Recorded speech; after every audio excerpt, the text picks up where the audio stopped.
Oi, bom dia, estou eu aqui de novo para falar mais uma porção da Palavra de Deus, a última parte que ficou faltando na verdade, né?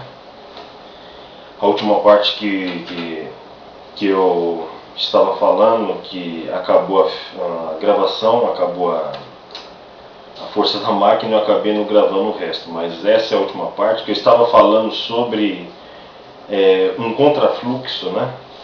Sobre o que a igreja pensa das pessoas que estão lá fora e as pessoas de lá de fora pensam das pessoas que estão dentro da igreja, né? E muitas vezes eu digo que até muitos cristãos, né, interpretam mal as pessoas no mundo por pensarem da forma como pensam. E eu não sou desse tipo de cristão, porque quem tem o Espírito Santo de Deus sabe muito bem interpretar as pessoas do mundo, né? E sabe muito bem o porquê elas estão. Muitas vezes tem muitas perguntas na cabeça, o porquê dos porquês, né? E existe uma controvérsia, um contrafluxo, que nem eu estava dizendo, sobre o que os cristãos pensam dos mundanos e os mundanos pensam dos cristãos. Ou digamos assim, os não cristãos pensam dos cristãos e os cristãos pensam dos não cristãos. Né?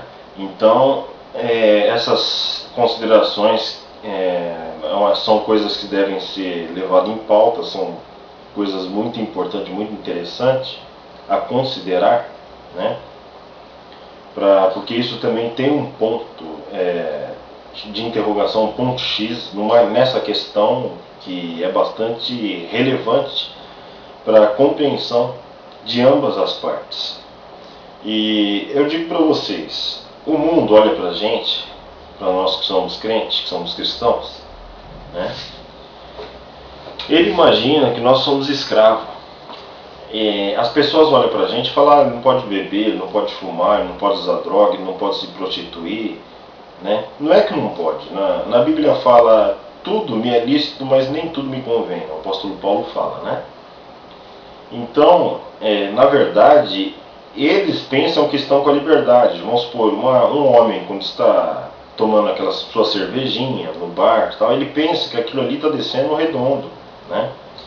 Ele pensa que ele está com ali toda a liberdade, está comendo seu churrasco ali, fazendo piada, roda de crianças. Eles pensam que estão com liberdade, mas na verdade, quando você vai estudar mesmo a profundidade disso, você vai ver que são escravos.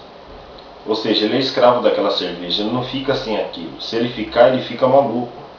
É a mesma coisa que o drogado, aquele que usa a maconha, que usa cocaína, o crack.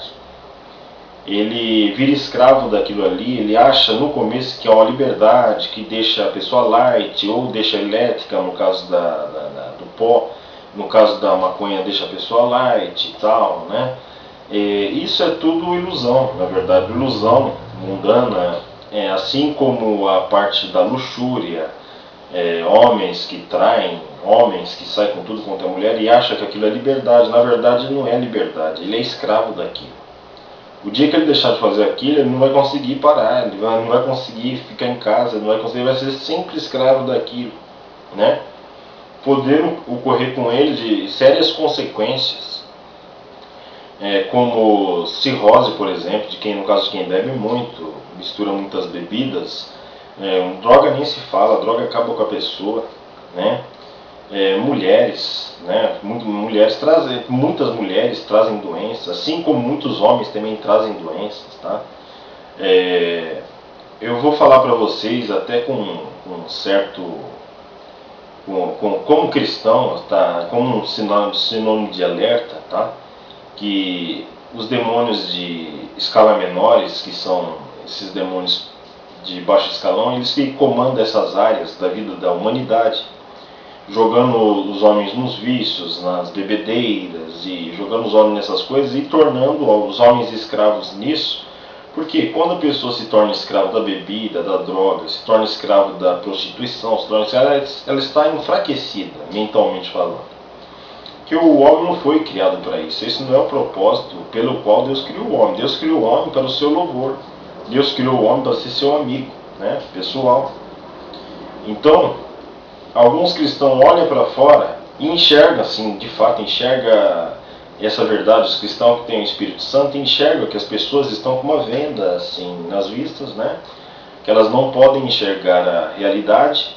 Então, a tendência é nós amarmos você, meu amigo, que está nessa vida, que está nessa situação. A igreja ama você, saiba que a igreja ama, a igreja não te julga de forma nenhuma, né?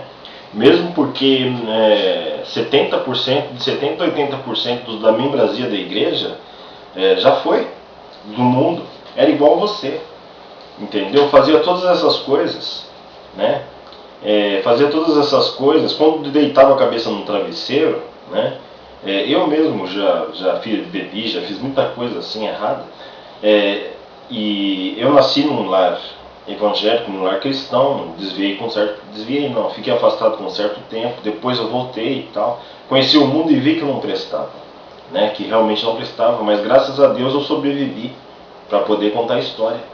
Mas tem muitos que não sobrevivem, não vale a pena. Um crente, você que é crente e tem aquela curiosidade de conhecer o mundo, não vai, não presta. Não tem nada lá, a gente só traz desgosto. Quando eu lembro lá, só lembro de desgosto, mágoa, decepção. É tudo isso que o mundo traz, né?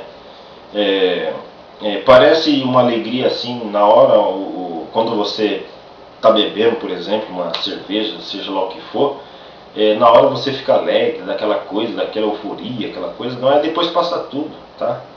E eu, no meu caso, como eu já conheci o Evangelho, já conhecia Jesus, apesar eu estava com um pé dentro e um pé fora, né? Eu nunca deixava de orar a Jesus, de pedir para Ele ter misericórdia de mim. Eu sempre orava, mesmo no pecado, mesmo fazendo as coisas, e eu acabava não sentindo o vazio que os que não têm esse conhecimento sentem, né?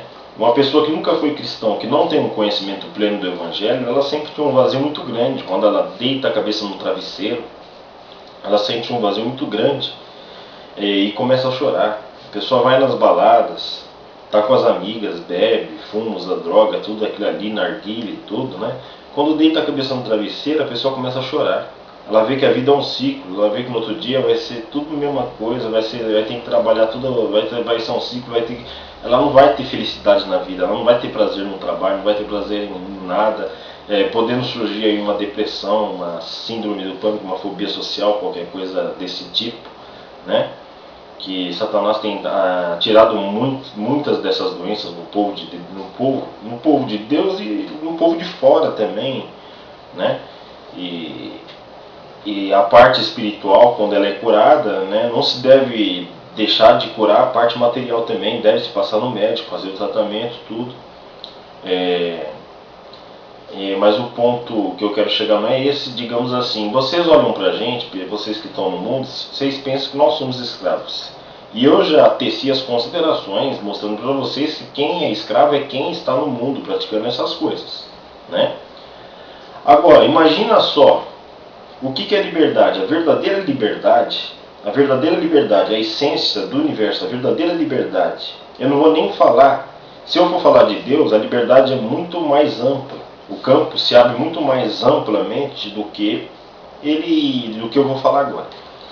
A verdadeira liberdade, assim, digamos assim, a liberdade que Deus deixou para o homem no universo, falou: crescei e multiplicai, come de tudo aquilo que dá na semente, de todas as aves do céu, de todos os peixes do mar, de todas as feras da terra, feras limpas, você pode se alimentar de tudo isso e tal. Deus deu um jardim do Éden no começo para o homem e mandou o homem ser feliz, e o homem era de fato feliz, era muito feliz, né? E ele não precisava gente, Adão não precisava ele não tinha bebida alcoólica naquela época, não tinha, na era pré-semítica ou muito antes disso.